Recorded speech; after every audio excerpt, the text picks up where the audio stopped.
Lab में practically bridge के concept को समझने के लिए एक ऑपरेटिंग किट होता है जिसमें कि हमारे जो इंडक्टर या फिर कैपेसिटर या फिर जो रेजिस्टर है वो इनबिल्ट लगे होते हैं और ऊपर से हमको सर्किट डायग्राम जैसे हमको यहाँ पे दिख रहा है इस फॉर्मेट में बना के दिखाया जाता है और इसके अंदर जो है हमारे सर्किट कंपोनेंट्स लगे रहते हैं, जैसे R3 हो गया, R4 हो गया, ऐसे प्रॉपर एक रजिस्टर लगा रहता है, छोटा सा जो रजिस्टर आता है इस टाइप का, इसमें अलग अलग कलर कोडिंग के हिसाब से लगे रहते हैं। तो यहाँ पे हम आपको बताएं तो यहाँ पे क्या है कि इसमें हमारे अलग अलग टर्मिनल्स मेंशन किए हुए हैं। अब हमको क्या करना होता है कि वायर्स मिलते हैं हमको, मतलब दोनों एंड पे जिस पे मेल कनेक्शंस होते हैं दोनों वायर हमको मिलते हैं, हमको कनेक्ट करना होता है अपने इनपुट टर्मिनल्स में। जैसे मान लीजिए हमारे पास यहाँ पे एक एम्पलीट्यूड सेट करने के लिए नॉब है, ये इनपुट के एम्पलीट्यूड को सेट करने के लिए नॉब है जो साइनोसॉइडल होता है, जिसका फ्रीक्वेंसी 1 किलोहर्ट्ज़ होता है, ओमेगा। ठीक है, तो अब हम क्या करेंगे, अपने एक्सपेरिमेंट को स्टार्ट करने के लिए यहाँ से यहाँ कनेक्ट करेंगे और यहाँ से यहाँ कनेक्ट करेंगे। अब हमारा साइनोसॉइडल इनपुट चला गया। अब हमको 4 अननोन इंडक्टेंस निकले हुए हैं।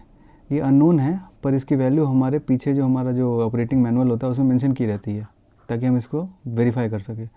अब इसको हम जो है एक टेस्ट के पास लगा देते हैं, किसी भी एक को लेके टेस्ट के पास हमने कनेक्ट कर दिया। और डिटेक्टर जो होता है, डिटेक्टर हमारा होता है एक काइंड ऑफ बोल सकते हैं AC गैल्वेनोमीटर होता है। अब DC गैल्वेनोमीटर तो लगा नहीं सकते हैं, अगर 1 किलोहर्ट्ज़ का फ्रीक्वेंसी है तो ऑसिलेट ही करता रह जाएगा गैल्वेनोमीटर का जो आपका सेंट्रल पॉइंट होता है।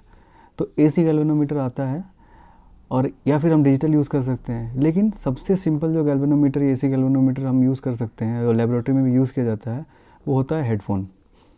हेडफोन का जो आपका आगे का टर्मिनल होता है आपने देखा होगा, जैसे मान लीजिए ये हेडफोन है, इसमें 3 सेक्टर्स बने होते हैं, अलग अलग आइसोलेटेड होते हैं तीनों सेक्टर्स एक दूसरे से।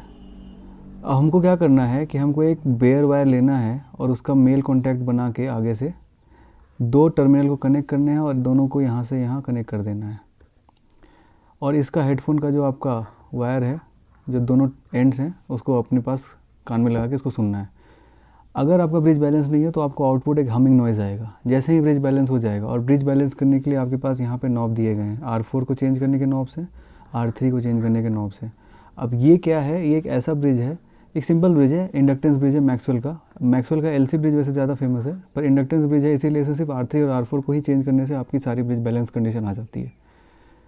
और यहाँ पे आपने स्टैंडर्ड रेजिस्टेंस लगा के रखा है, और जैसे ही इसको हम वेरी करेंगे, नॉब को चेंज करेंगे, एक पॉइंट आएगा जहाँ पे हमिंग नॉइज़ 0 हो जाएगी और उस पॉइंट को हम ब्रिज बैलेंस कर देते हैं। और ब्रिज बैलेंस कंडीशन में हमको इक्वेशन लेना है, उसको इनपुट करना है और उससे वैल्यू निकल जाएगी हमारी अननोन L की।